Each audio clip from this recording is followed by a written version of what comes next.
bahawa kami murid-murid Sekolah Kebangsaan Bandar Tasik Mutiara akan mengambil bahagian dalam kejohanan olahraga tahunan kali ke-20 dengan bersungguh-sungguh patuh kepada undang-undang dan akan bertanding dengan penuh semangat kesukanan.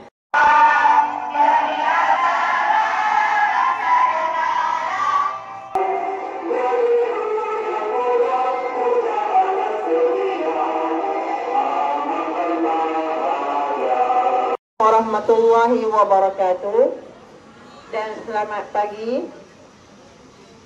Alhamdulillah, bersyukur kita kehadrat Allah Subhanahu wa taala kerana dengan izin dan limpah kurnianya dapat kita meneruskan satu lagi acara tahunan kita.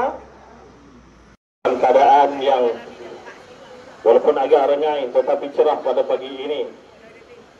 Kita berada dalam satu sesi kejohanan, satu program olahraga tahunan kali yang ke-20 yang telah dianjurkan oleh SK Bandar Tasik Mutiara pada kali ini. Jadi, seperti mana yang sudah maklum, hari ini adalah hari kemuncak ataupun hari akhir bagi olahraga tahunan kali yang ke-20 SK Bandar Tasik Mutiara.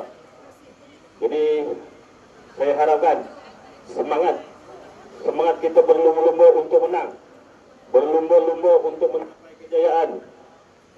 Kita perlukan juga semangat ini dalam sesi pembelajaran kita.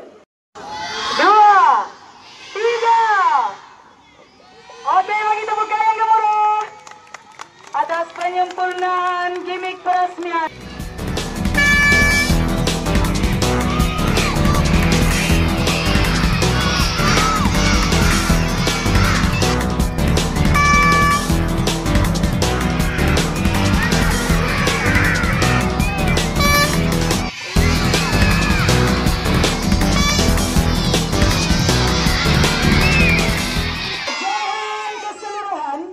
Bagi kejohanan sukan tahunan SK Bandar Tasik Mutiara kali ke-20 2025. Oh, Cik Ustazah Syikin dah bersedia tu.